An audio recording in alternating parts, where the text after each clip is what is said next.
Hello and welcome back to Pay Down Debt Solutions. I'm Jen, and today I want to talk to you guys about the Micropay strategy. So for those of you that are new to us, what we teach on this channel is velocity banking, and we teach it the pay down way. So velocity banking was designed to get you guys banking in a different way than what you're currently doing today. So what it is a thinking outside the box form of banking where you're using lines of credit and such as like credit cards, right? Personal lines of credit, home equity lines of credit, or business lines of credit. We're using lines of credit to work down our debt.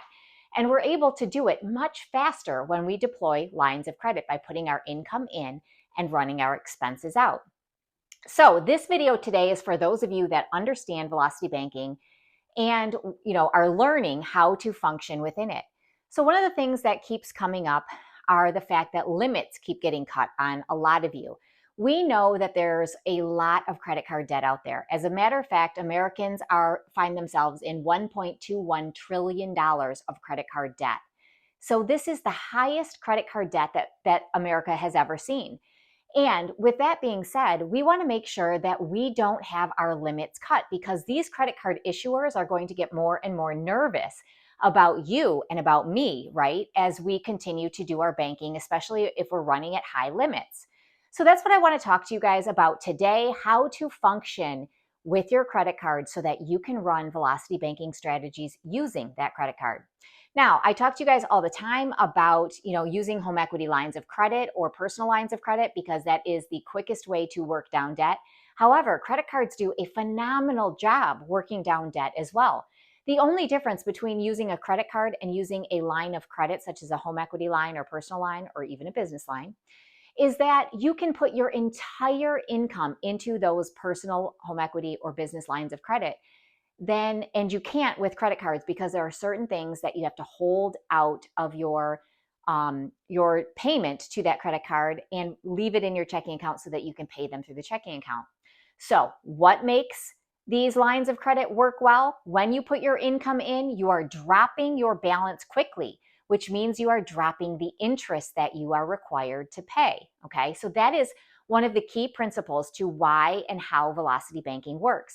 So if you have any cash flow to begin with, and then you add it to the cash flow from the card that you're using, you end up paying back more on your card faster because you're running all of your expenses through it. So you don't have to hold any money out into your checking account that may or may not be used for its intended purpose, right? Because if you're like me, if there's money left in your checking account at the end of the day, you might want to spend that, right? You might want to go get yourself a coffee or get yourself a coffee and your friend a coffee.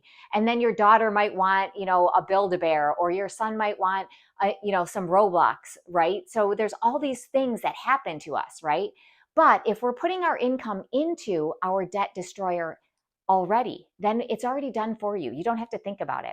So without me carrying on, so sorry guys, I get off on a tangent. Let's talk about the Micropay strategy and the dirty games that these credit card issuers play with us, right? It's not fair, but they do it.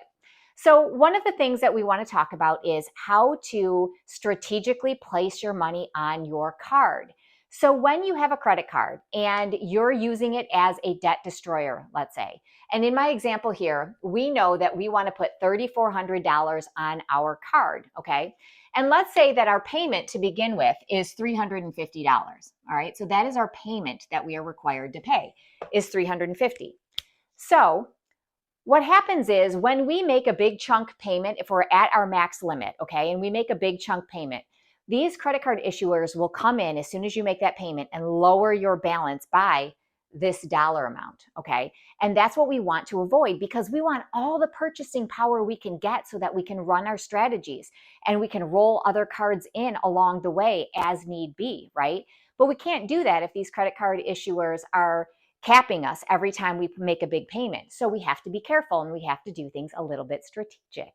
So that's what I'm going to show you today. So if our payment is $350, that is what we owe, okay, $350 on this card monthly. But we know we've identified that our available income, and let me write that down because that's important for all of you velocity bankers out there, right? So our AI, our available income, okay, AI, not the chat GPT AI, but the velocity banking AI. So our available income is $3,400, and we want to put that on our card so that we can use that to work down our debt, okay? So what's going to happen is I'm going to take and do this a couple different ways. Now, I need to start off slowly, right? I want to ease my way into making greater and greater and greater payments, all right? So that eventually I can do a chunk down, but I need to ease into that. So in order to do that, I need to, first of all, look at what I owe, my 350, and I need to break that up. What I'm going to do initially is I'm going to pay on my credit card every other day. So what you would do then is leave your money in your checking account and you're going to pay every other day onto your card, okay? Now, you have to find out if there is a maximum amount of payments that you can make on your card. You need to find that out from your credit card, because I've heard that some cards only allow you to make a certain amount of payments on it. So you might want to find that out. Now, a lot of them though don't, and they don't seem to care. So the more payments you make, the more you revolve that card, money in and money out, actually the better your credit score will be, okay? But so first of all, call on your card, find out if they have a maximum amount that you can pay on that card per statement period. And that's important too, because it's not just the month, right? Your statements cut at certain times, all right? So this is really important, especially for those of you that are struggling to make your payments on time for your credit card, so that you either don't go over limit or you pay that card on time.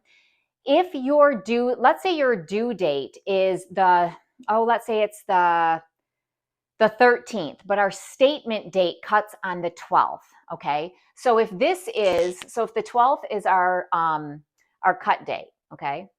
This is our statement cut date. And the 13th is our due date. Let me write that in red. So let's say the 13th is our due date, all right? So it's due here, and it cuts on the 12th.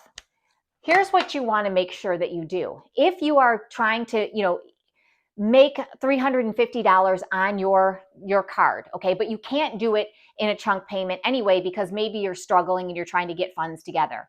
You guys, if your statement cuts on the 12th, you want to make sure that you get your full payment in before the cut date. Because after the cut date, because if you do it before the cut date, let's say you're trying to make it for this month here, you want to make sure that you're paying after the statement cuts. Otherwise, it's going to go on the wrong statement date. And that means that your payment won't hit the day that it's supposed to. Okay, so you just want to make sure you get your payments in after that statement date cuts, so that it's on the correct date. So the cut date becomes important, because if you're trying to hit the 13th as your payment, okay, that's the day that you want that your payment is supposed to be in by, right?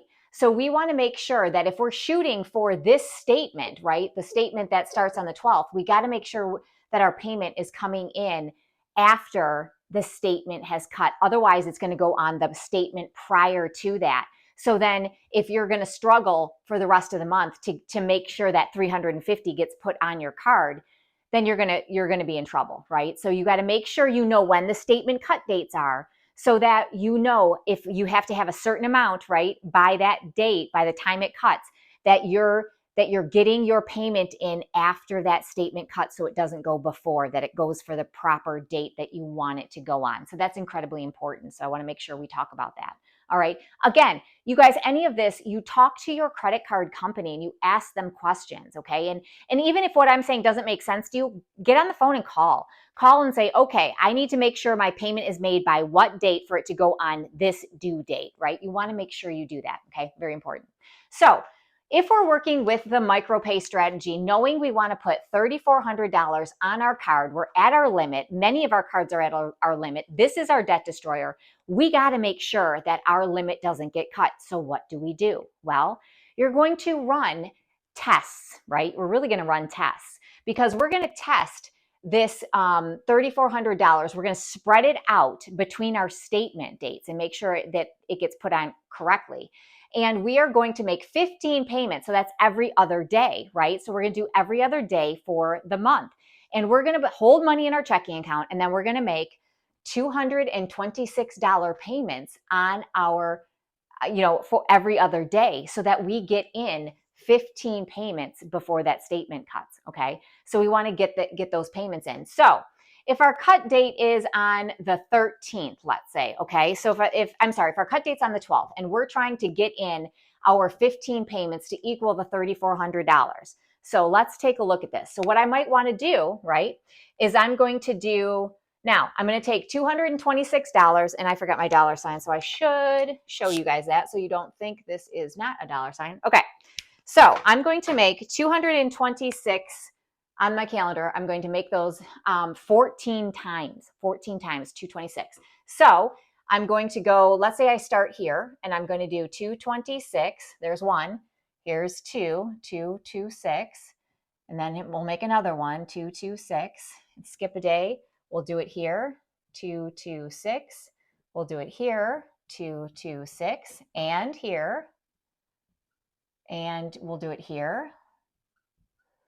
And let's see, so we've got 2, 3, 4, 5, 6, 7. Okay, so we're going to skip this one. Here's 8. And here is 9. Here is 10. Okay, skip this day. We're going to go here. Here's 11. Here is 12.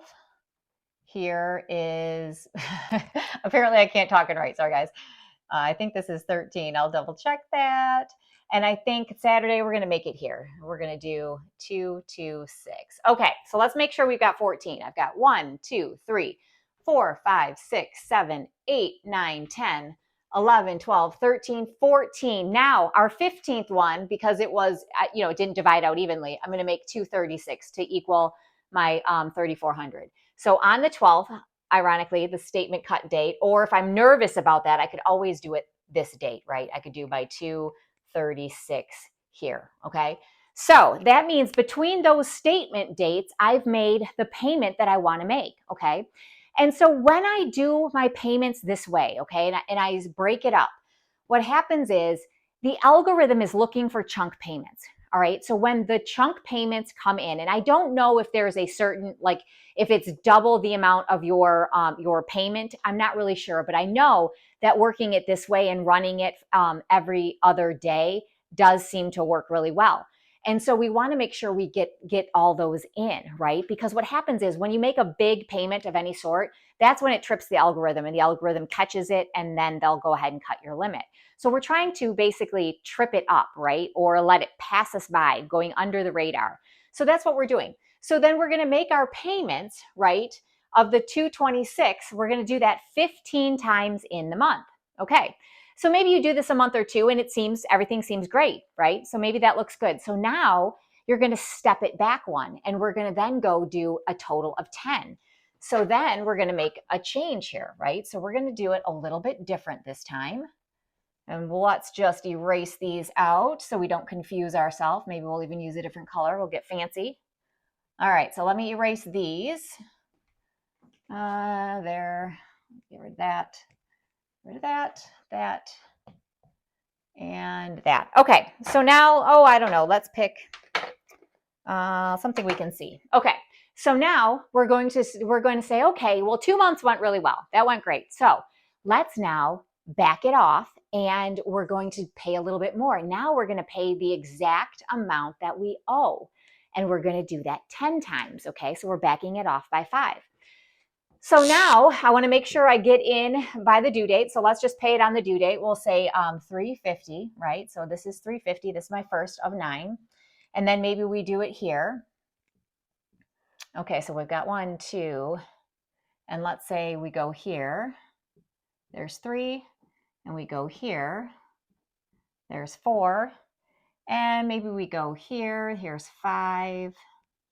Okay, and then we go here. Here's 6, and here's 7, and then here's 8. Here is 9. Okay, so now my next one, again, if I'm worried about my cut date, I could do it here, right? And that next one is going to be 250.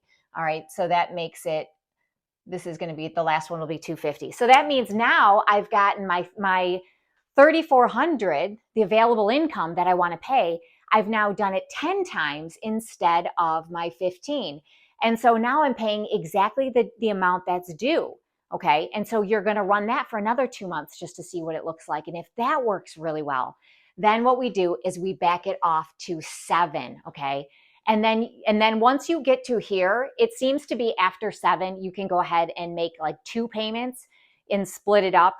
You can half that and do it that way. So I wanted to just bring this to your attention because you guys, it's really important, especially when you're maxed out on a lot of your cards and you want to use a debt destroyer. You have available income, you're set, you're ready to go, but then you get worried about your limits being cut. And I'm seeing this with other students of mine as well, who are trying to run some things, and then their statement, their limits get cut on them by making a chunk payment. So let's just make sure we are cognizant of this, know that it could happen, and take steps to mitigate it. Thank you guys. Have a great day. And I hope that you've learned something, and I hope you try this so that you don't get caught unaware. Have a great day.